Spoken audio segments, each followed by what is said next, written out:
How close are the Titans to competing? Well, if you believe anything we saw in Week 14, that victory indicates the Titans have a pretty bright future because a number of young players, first and second year players, came up huge in that game and have been playing well the majority of the season. We're going to talk about these players and why it means the Titans do indeed have a bright future. This is the Music City Audible. Oh, let's get to it. Welcome everyone to another episode of the Music City Audible podcast presented by Sinkers Beverages, the premier wine, spirits, and beer store in East Asheville in partnership with 440 Sports. I'm Justin Graver. With me, as always, Justin Melo. Justin, we're back again today to sort of continue, I think, maybe the theme of the week. Yesterday, we talked to Mike Herndon about, looked at some of the history of teams in recent years who have made that quick turnaround. What are the key ingredients? What can the Titans do to mimic that success? And today, we're sort of talking about a potential quick turnaround from a totally different angle. Yesterday was more about the coaching staff. Today is going to be about the players on the roster, the guys who, I don't want to call them building blocks because we're going to have a whole roster breakdown building blocks episode much later, maybe at the end of the year or early January. But today we're talking about rookies and second year players who have been standing out for most of the season, but in particular contributed huge to Sunday's win over Cleveland. How is it going, Justin? I'm doing well. I'm excited to talk today about this Sunday victory. And yes, I mean, continuing the theme, as you said, but yesterday's episode with Mike really focused on the coaching hiring process, right? We talked about potential candidates, how they can maybe mimic some of those recent rebuilds that turned it around quickly. We talked about some of the key ingredients as well, but we only alluded to them. Today, I want to get to some of those ingredients because by my count, and I wrote an article on this a couple days ago, so I am going to reference it a little bit, but by my count, the Titans had 11 rookies or sophomores that directly contributed to this victory on Sunday.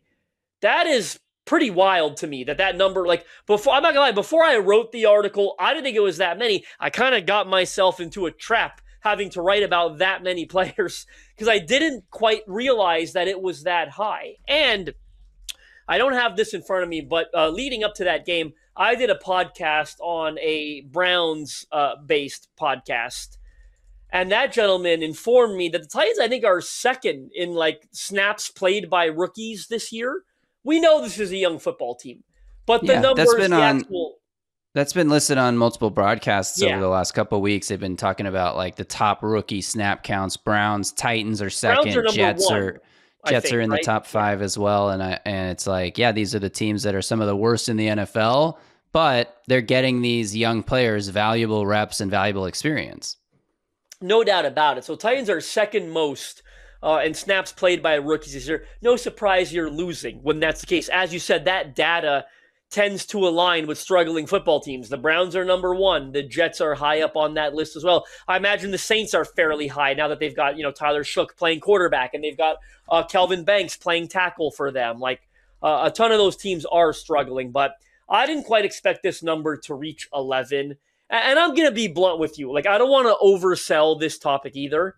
A couple of these guys that are on this list, and we'll get to them, I don't expect to be building blocks at all. And I don't expect to do big things. But maybe 7, 8, or 9 of them fit that description. So I think the way you and I decided this would probably make the most sense is to break it up into offense and defense. But again, focusing not just on players, but specifically how they helped the Titans win on Sunday, because that gives us the blueprint for what you hope becomes a more consistent theme in the future, right? Starting with the offense, I mean, it's obvious. Cam Ward, the starting quarterback, number 1 overall, started this game against Cleveland. We did a whole episode on grading him in this game, the film breakdown that we did on Monday. Yeah, he was 14 of 28, 117 yards, but he had 2 touchdown passes, right? Only one mistake in this game, if you will, the interception, which we broke down as a great defensive play. How did Cam Ward contribute to this win? Well, it was his first multi-passing touchdown game of the season. The Titans scored their first opening possession touchdown of the season. he threw it, right? He threw that touchdown pass. So for me, we talked about how much help he got from his teammates. They didn't need him to be Superman, but it goes without saying, through the 2 touchdown passes, through limiting the mistakes, managing the offense, he obviously, as the starting quarterback, contributed to this win. I finally, I watched the game on Sunday. I watched the All 22 on Monday. I finally rewatched the broadcast of the game last night just to see what else I could pick up, trying to prepare for this conversation. And one thing I noticed, Justin, first of all, he did start the game 4 of 4. He was 4 of 4 for over 40 yards and the touchdown on the opening drive. The scripted portion of the game went really well for Cam Ward.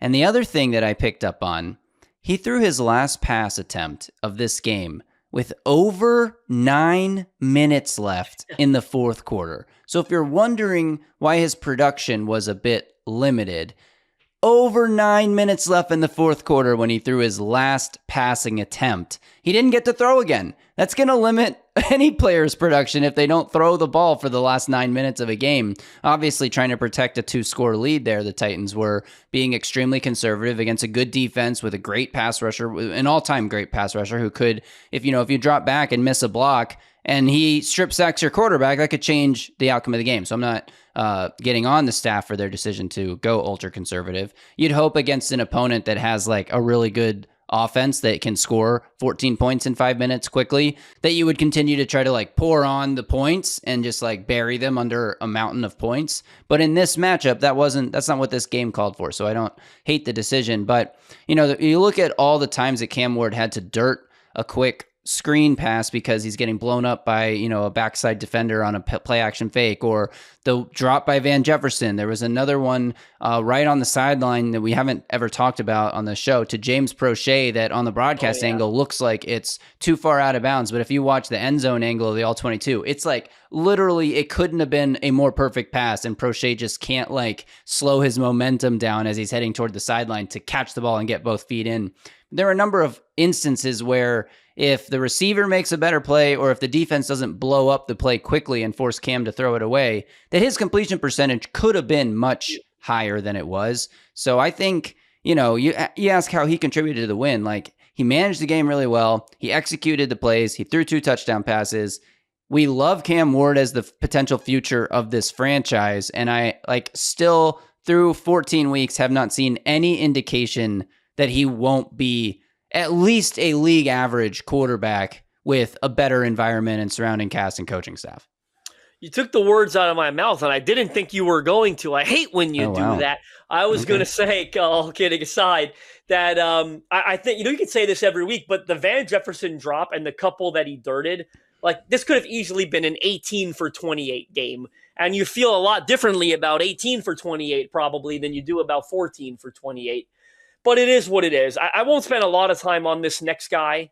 He also, before we move on, he also won the Good Morning Football Kyle Brandt Angry Runs Scepter of the Week for his ability to shed Grant Delpit's sack attempt, and he just throws the ball out of bounds. Another example of one where he has to get rid of it, but throws it out of bounds incomplete. But man, the way that he stiff-armed Grant Delpit off of his body was just like impressive as hell, and Kyle Brandt agreed. And so the scepter, I'm maybe not.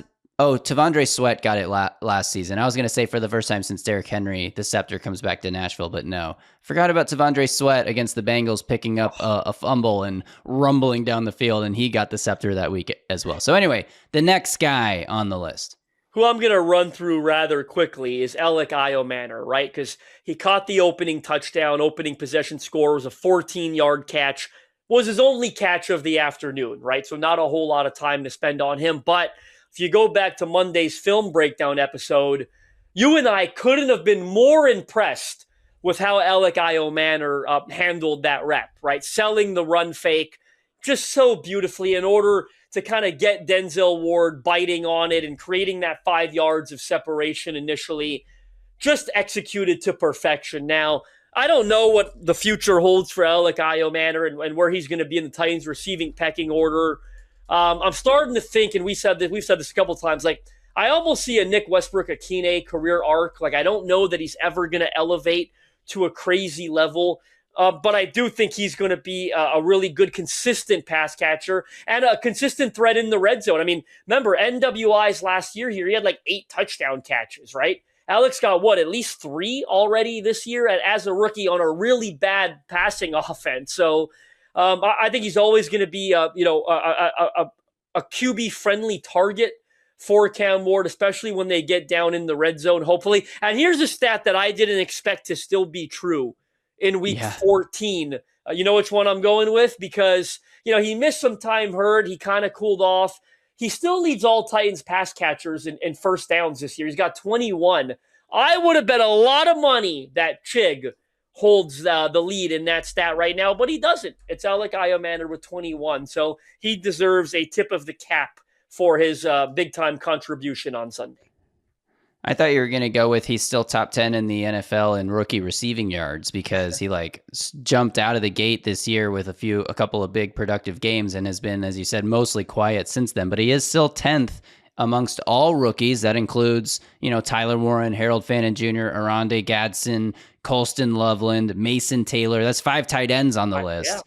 And he's still top 10 in the NFL in rookie receiving yards and 5th amongst rookie wide receivers. So, you'd like him to be a little more productive. I think the thing Alec Iomander does for this roster is he gives you a bit of flexibility at the receiver position because we think the Titans are going to need to add at least one. I mean, they need to add 2 playmaking wide receivers next year. But if you look at how all the pieces fit together, Alec Iomander can play X. He can play in a big slot role. He can play a little bit of that move Z position as well. His ideal spot, I think, is the X receiver. But the fact that he can move around a bit gives you flexibility. And I would also say, when you look at the draft profile of some of the guys coming out, I think Jordan Tyson clearly is an X receiver. But the next 4 guys, or the next 3 guys, next 3 or 4 guys, I would say, are not exactly You don't think X Cardell profile. Tate is an X? I think he could be, but I also think that he's got some Calvin Ridley to the way that he should be used, in the sense that he might be best positioned as that Z guy who can move around and beat up on off coverage and not have to deal with the physicality at the line of scrimmage because he's not he's a bit of a slender bodied kind of guy. He's not the strongest, biggest framed receiver. And then Mekhi Lemon is probably a slot or a Z. And then KC Concepcion is definitely not an X receiver. Go down the list of the next guys, next prospects as the way the current consensus rankings look. Most of those guys are not going to be primary X receivers. So having Iomander, even if you'd like to upgrade and you think he's probably going to top out as a wide receiver 4, give him, you could in a world give him see what he is in his second year, not write him off after his rookie season, give him that chance to develop and compete to be a starter. And if you bring in, in 2027, if he's proven himself that he is truly a wide receiver 4 and you have the draft capital to go get a Jeremiah Smith level player to insert at the X position, Alec Iomander is not stopping you from doing that, but he also makes it a role that you don't have to fill this offseason because he can do it at a decent enough level if you upgrade the other weapons around the offense as well. We won't go back and forth on this, but I think if they're serious about fielding a team next year, they probably got to bring in 2 wideouts, one through the draft, one through free agency. That's the way I'm approaching it. And that free agent receiver might be like Romeo Doubs. You know what I mean? Like Romeo Doubs. Or, and you give Alec Iomander a chance to compete with him or a rookie, because rookies aren't always ready to just hit the ground running, right? It depends what kind of capital they use there.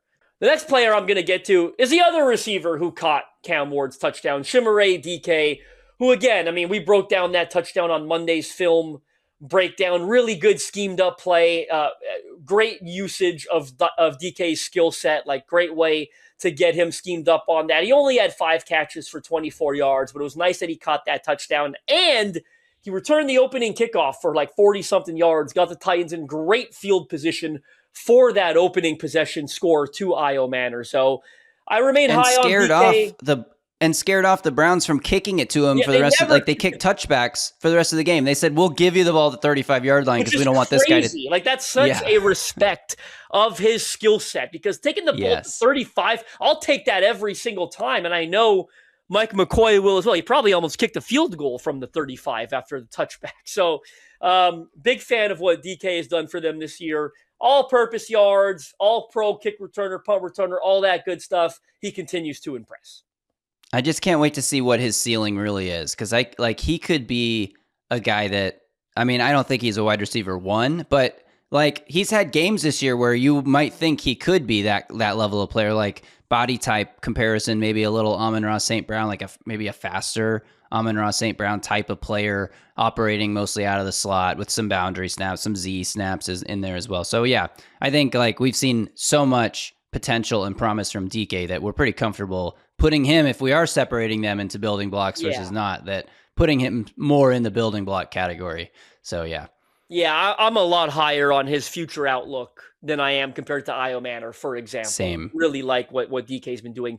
There's only one more guy on offense. Majority of them were on defense, but we're going to go to tight end Gunnar Helm because, yeah, he only had one catch for 8 yards, but I encourage you to watch the 2 Tony Pollard touchdown runs of 65 and 32, I think the other one was.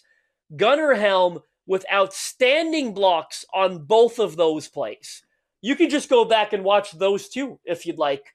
But if you're a film nerd and you want to watch all of the Titans offense reps, they only gave up 1 sack in this game. They ran the ball incredibly well and consistently. Tony Pollard had 90 of his 160-something yards, whatever he had, before contact. This was an upfront. The Tony Pollard episode we did a couple weeks ago and talked about he's not making men miss, he's not breaking tackles. That was still mostly true.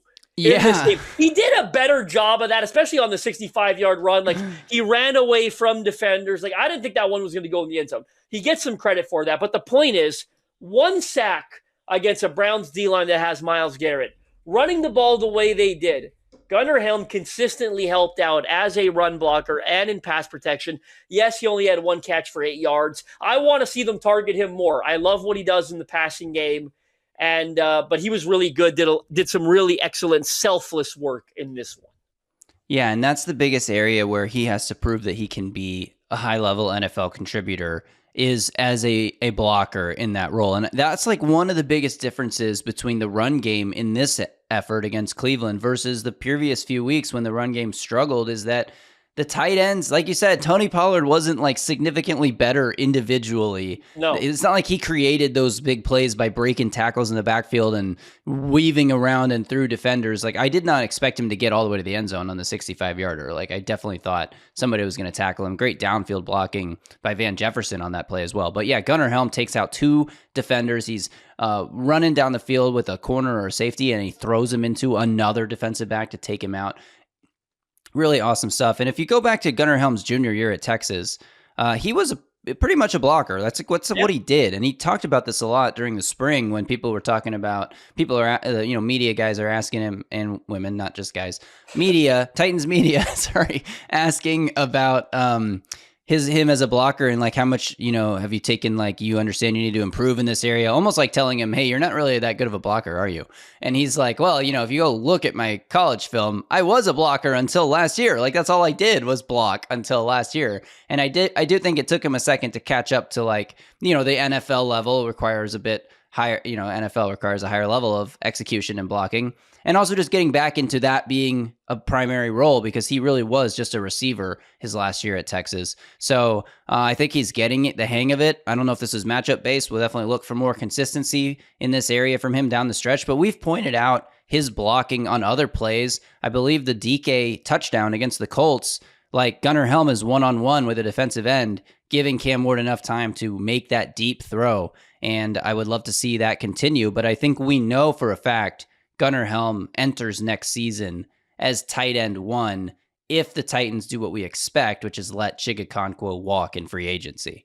Well, either way, whatever they do at tight end, he's going to be a big-time contributor for this team in the future. I expect his role to increase next season, and especially more targets in the passing game. I lied to you, folks. I had one more on offense that I forgot about. Oh, my gosh. Wow. And that's sophomore right tackle J.C. Latham, the only sophomore on the offensive side of the ball. I see you raising your eyebrows a little bit.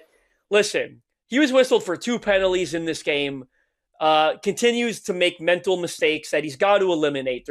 Although the Fox broadcast put the second one more on Cam Ward. I didn't know how I felt about that one. It was that's true. It was on the RPO with the illegal man downfield. So I am willing, and you agree, it sounds like, to forgive him maybe for that one. The first one was the one that ticked us off, right? The false start when Cam Ward was barking out instructions.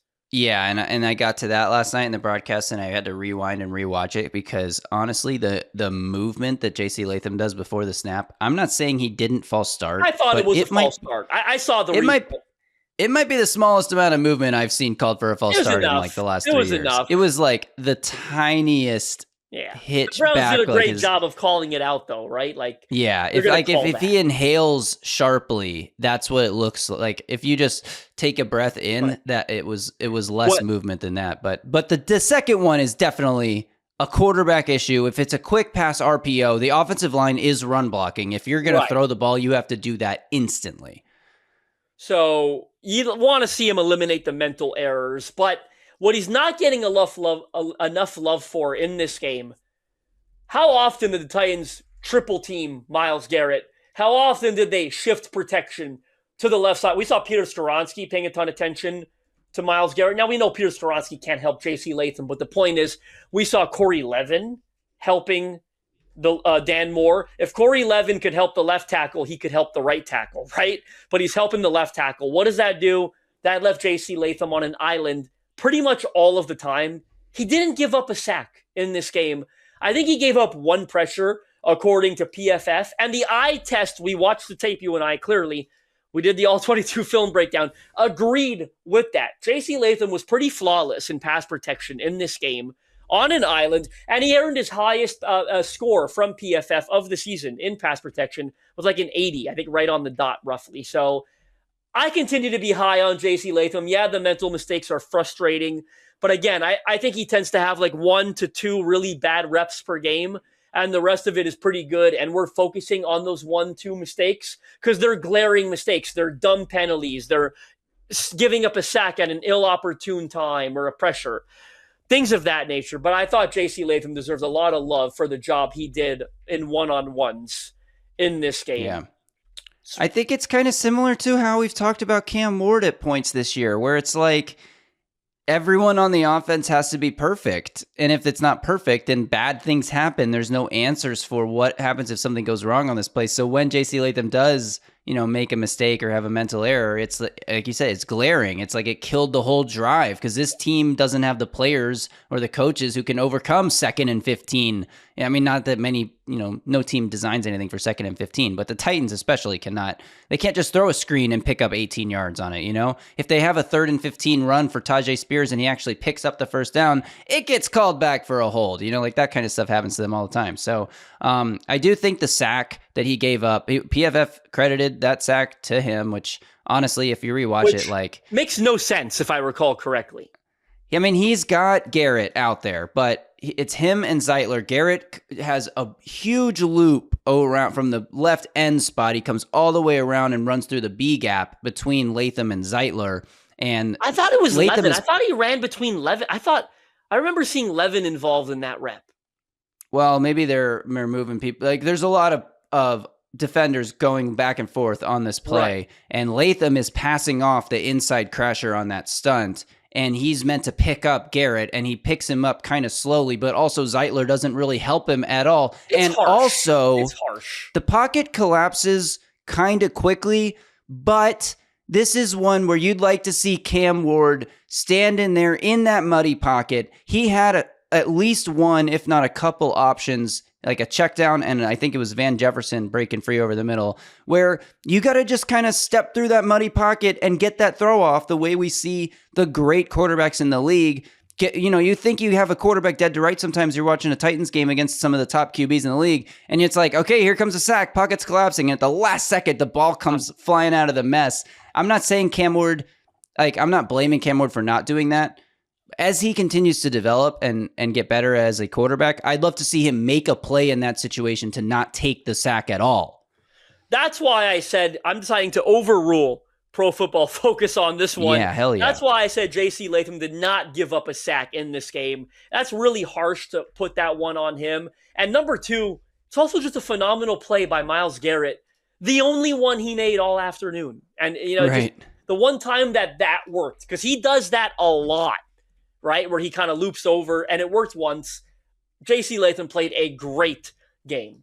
I agree. Before we flip to the defense, Justin, shout out our sponsor, Sinkers Beverages, the premier wine, spirits, and beer store in East Nashville, serving the community since 1985, Justin, and their knowledgeable staff is proud to help anyone, you out there, me, Justin, whoever, proud to help you with large parties, themed events, or just finding something unique for a special occasion. So whether it's a birthday party, a milestone celebration, or some other life event, Sinkers can help with the right drink for every occasion. If you head to their website, sinkersbeverages.com, you can join the In Crowd. The In Crowd is a free exclusive membership club that comes with a ton of perks. In Crowd members get access to allocated wines and spirits, early access to barrel releases, and more. So check out sinkersbeverages.com. Plus, they are on Uber Eats. Justin, take us to the defensive side of the ball, where I know we got to talk about a couple of defensive backs and maybe some other players as well.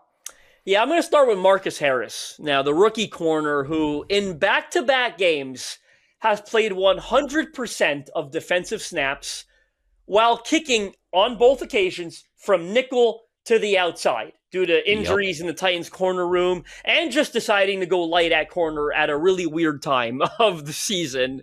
Once Jalen Armour-Davis goes down, they cut Samuel Womack. I've talked about that a little bit. But Marcus Harris goes from a nickel to outside, and I would say, especially in this game, he played really well. Wasn't as good against Jacksonville, but I thought he was quite good in this one. They're putting so much on his plate, and he's just handling that responsibility. And even if he didn't make the position change and handle all the snaps, how about the fumble he forced with a perfectly placed hit utilizing his helmet? I believe it was to Dylan Sampson. Sorry, Vols fans, some Titans on Vols crime on that one. He forces the Dylan Sampson fumble, and it's recovered by Cedric Gray. Really love the way Marcus Harris is playing this season. I just want to take more credit for everything that I said when Roger McCreary was traded. That, we had a YouTube comment back then that was like, you don't trade a player until you have their replacement on the roster. And I said, they might. Now, we didn't know for sure, but sometimes you just got to trust that Mike Borgonzi is not a moron and that he had a lot of faith in Marcus Harris stepping in to be the nickelback, and he's going to be. And it's great that they found this because they don't need to add three corners. They still might need two. They don't need to add three corners now because you can trust that this guy can take on this role. I'm in full agreement with you. I'm penciling him in as a starter next year, whether it's at nickel, probably at nickel, hopefully. But I'll quickly go to the guy who I just said recovered that fumble, Cedric Gray. He's a sophomore, folks. Don't forget that. He recovers that fumble. He also had a team-high 10 tackles in this game. He now has a 128 on the year, which last I checked, and I'm pretty sure I checked on Monday or Tuesday after it was updated, he's fifth in the NFL in tackles with 128, team-high 10 in this game. Cedric Gray continues to play at an incredibly high level for this football team. I mean, he's one of the biggest surprises of the season. We were 3/4 of the way through training camp. We were 3/4 of the way through training camp saying James Williams is your starting inside linebacker next to Cody Barton. And then suddenly it was like, hey, Cedric Gray's getting first team reps. And then it was like, hey, Cedric Gray's starting. And then it was like, hey, Cedric Gray's leading the team in tackles and playing awesome out of his mind. Now, the one thing that he still needs to get better at, and maybe he will, maybe he won't, is covering running backs out of the backfield. Dylan Sampson ate him up on those last two drives for the Browns, just on the same route concept, the little angle out, Texas route out of the backfield. Got him multiple times on that. And this week they're playing Christian McCaffrey on Sunday, who leads all running backs in receiving yards this year. So definitely something to watch for. Good test for him and some good work to get in against an elite receiving back in a game that ultimately doesn't matter. So if you do get burned, at least you got the experience of playing against that guy. Well, how about the guy you just said that Cedric Gray beat out, James Williams Sr., with the blocked punt with his stomach? I'm not sure. Terrible coverage by the terrible rep for the Browns special teams unit. But James Williams has probably been the Titans' best special teams player this year. He breaks through the coverage there up the middle, blocks the punt. The Titans recover it. It led to a crucial field goal. As you've probably heard already, that was the first Titans blocked punt since 2012. Tim Shaw was the last one to do it. It's been a tough year for James Williams, who started late into August-ish, thought he was probably going to be the starting linebacker, ends up losing the gig to Cedric Gray, doesn't get to play any snaps on defense. None of us saw that coming. We thought they'd work Williams in as some sort of sub-package player. They haven't done that at all. It's been a tough year for James Williams. I'm glad he got that moment to block that punt. And if you saw him in the locker room after doing the interview about it, big time smile on his face. Really good special moment for a guy who hasn't had a lot to smile about this year. I don't know what the future holds for James Williams, but he's developed into an outstanding special teams player. And I think he still has a little untapped potential as a defender, though I'm not sure we'll ever see it here in Tennessee. I mean, it's good to have guys that can come in and play at linebacker if somebody gets hurt, and it's great to have guys you can really count on special teams. And on that punt block, the reason that it works is, so those guys on the outside, the player who's supposed to block James Williams is reading that stuff inside to out. You always take away the inside threat first, and then you can worry about the outside threat because the inside guy has a direct path to blocking the kick. And the way James Williams rushed on that, he started on the outside hip of the other Titans player that was there on the end of the line of scrimmage and runs right behind that Titans player until the Browns guy picks up. I can't remember who the other Titans player was. Until the Browns guy picks him up, and then it opens a hole for Williams to just run straight through. But it's the way that he rushed that fooled that Browns player. So credit to him. Awesome scheme. Great job by Bones Fossil, and great execution by James Williams. How about Kevin Winston Jr., who, like Marcus Harris, has played every defensive snap 2 weeks in a row at a different position? Because of the issues at corner, they've put Kevin Winston at nickel, and they've had Amani Hooker and Xavier Woods play every defensive snap at safety. So Winston plays 100% of the snaps at nickel for the second consecutive week. The fact that he's handling that workload at an unfamiliar position, while he's only been in the lineup for a couple of weeks, is pretty astounding. I'm going to read you a stat that my buddy over at Titan Sized, Will Lomas, sent me, because I don't think either of this would have guessed this. I believe this actually published this morning on Titan Sized. Go give it a read. If you extrapolated Kevin Winston's stats from the moment he entered the starting lineup to today, he would be on pace for 123 tackles, 17 tackles for loss, 17 quarterback hits, and 9 pass breakups. Now, I don't know that all of those, especially the QB hits, would come to fruition, but 123 tackles. Even if you round that down and say, 120 tackles, that's a phenomenal rookie year, right, for a safety. This guy is playing unbelievable ball right now, and he is a building block. And he's just a guy that's like always making a play. And these are the players that a defense needs to like really change the outcome of a game. Is, there's like a seam shot where he's got the hook coverage zone, and he's also responsible for dropping deeper down the seam. And he makes a pass breakup on a play where he's like sprinting back down the field, gets his hand in on a ball that looks like it's about to be caught, and rips the ball out. He's another play where he tips a pass at the line of scrimmage. He is the one who chased down Quinshon Judkins on that long catch and run after like getting blocked out of the initial part of the play, and then he sprints all the way down the field. And the way that he made that diving tackle attempt to stop him too wasn't just like I'm flailing in desperation. It was like an intentional, the way that he swings his paw around to knock Judkins' feet out from under him. He's just a playmaker, and you need playmakers. And one of the easiest evaluations of the Titans draft class, I thought, was that Kevin Winston Jr. is going to be a starter. And here we go next season he is right now, and for sure next season, you're writing in Kevin Winston as a starter. High-end football player. Only 2 guys left. I don't know. Maybe I got a little over my shoes with this one, but I thought T'Vondre Sweat did deserve a mention. The Browns, Quinshon Judkins runs for 26 yards on 14 carries. That's 1.9 yards per carry. The Titans shut him down. He's been the best rookie running back in the NFL this year. Titans totally shut him down. I got a bridge to sell you in the middle of nowhere if you don't think that had a lot to do with T'Vondre Sweat, the nose tackle, who out of the entire 11 members of the Titans defense is most designed to do the dirty work that doesn't always pop up on the stat sheet. T'Vondre Sweat played a big role in the Titans' run-stopping success in this game. And there were a couple reps where he applied pressure on Shedeur Sanders in the pocket as a pass. I was going to say that, so quiet but really good, effective game for T'Vondre Sweat on Sunday. Probably his best of the season. Yeah, I was sorry, didn't mean to cut you off there. I thought you were finishing up. But yeah, he is getting pressure as well, which is like the thing that you really need to see from him, because a lot of guys can clog a hole and be a big run stuffing nose tackle. Those guys aren't as valuable. But when you can add the pass rushing element too, and I think we still need to see more. Like, we need to see a little bit more of a jump in the pass rushing department. But yeah, like you said, he had some pressures in this game on Sunday, and he just needs to continue building. Like, he's definitely a guy that is going to be the starting nose tackle next to Jeffrey Simmons in the interior defensive line next season. And let's have another little jump, a third-year leap from T'Vondre Sweat before we can say that he's like truly a building block for the roster. I never thought the final guy on this list would make this list. I'm just being blunt of my evaluation. But give Jalen Harrell, sophomore Michigan edge rusher, his flowers. He played 36 snaps in this game on Sunday. That was more than 50% of the Titans' defensive workload. He shared a sack with Jeffrey Simmons, which you and I talked about previously. He had a career-high 4 pressures, according to PFF, in this game. I just talked about, obviously did good work as a pass rusher, 4 pressures and half a sack.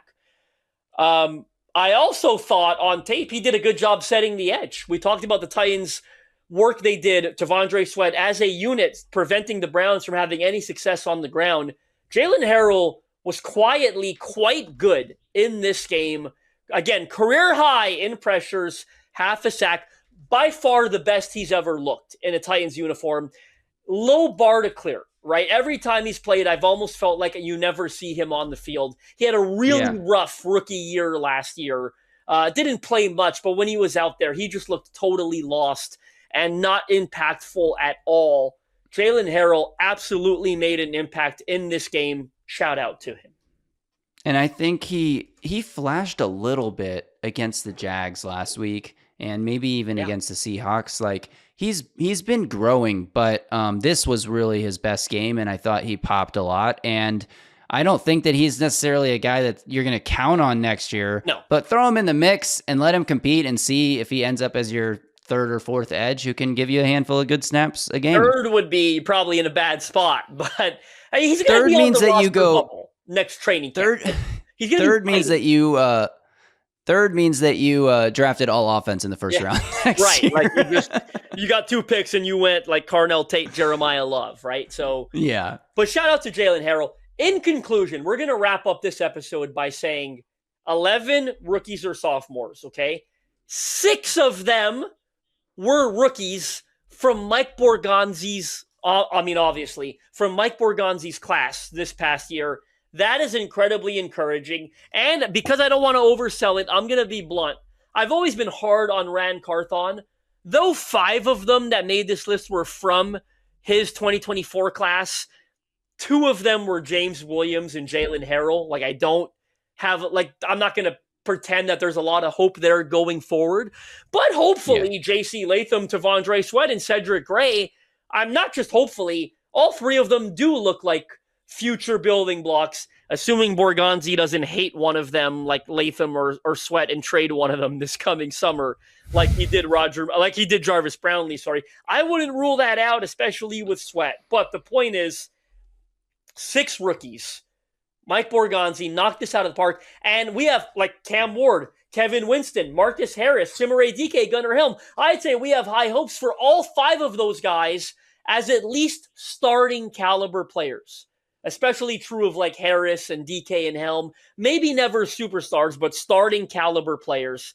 And we do have superstar potential with Cam Ward and Kevin Winston, in my opinion. Yeah. So love that. How many rookie classes have 6 guys contributing to a victory on a Sunday? Yeah, I mean, maybe some of the ones we mentioned who are playing all these snaps, and again, Well, like some of these rookies might be either, right? Like the Browns aren't winning, the Jets aren't winning. I mean, they're winning as much as the Titans are, but the point is, the rookies the Browns, Jets, and Saints all have one more win than the Titans. But your point is well taken, yeah. and I think the point that really matters is you do this again next draft. Mike Borgonzi has this level of success next year. Add in a redshirt Jackson Slater, who could be a starter on the offensive line. Add in Femi Oladejo, who is probably edge 3 more than Jalen Harrell would ever be edge 3. But maybe he's edge 2. Who knows? Like, we don't know what the potential of these other guys is. And even if those guys never amount to anything, the draft class is still a major success. Even if Kalel Mullings is just a special teams player who is here for 4 years of his rookie contract and gone, that is a hell of a haul. And if you do that one more time, you are like, imagine adding 5 or 6 more game-changing players to the roster next year that aren't free agents, that are just young rookies figuring it out. This team has a bright future with Mike Borgonzi picking these guys, and the guys who are here continuing to change not just the results on the field, but the mindset and the attitude and the work ethic and the preparation in the locker room and on the practice field every week. It's a truly foundational class, and I'm excited to see how they continue to develop. They threw touchdowns. They caught touchdowns. They blocked punts.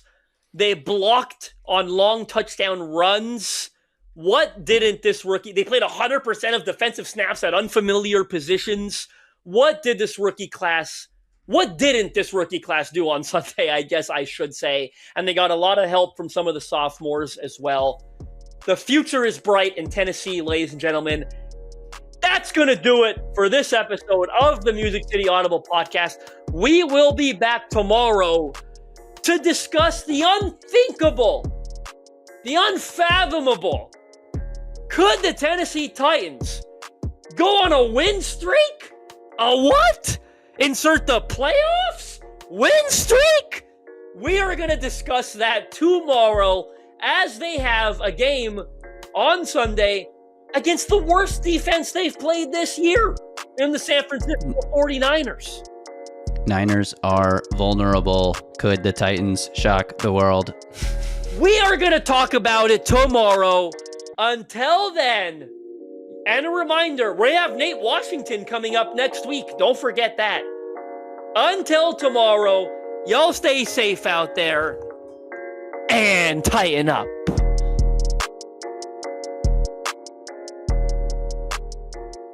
A Broadway sports media production.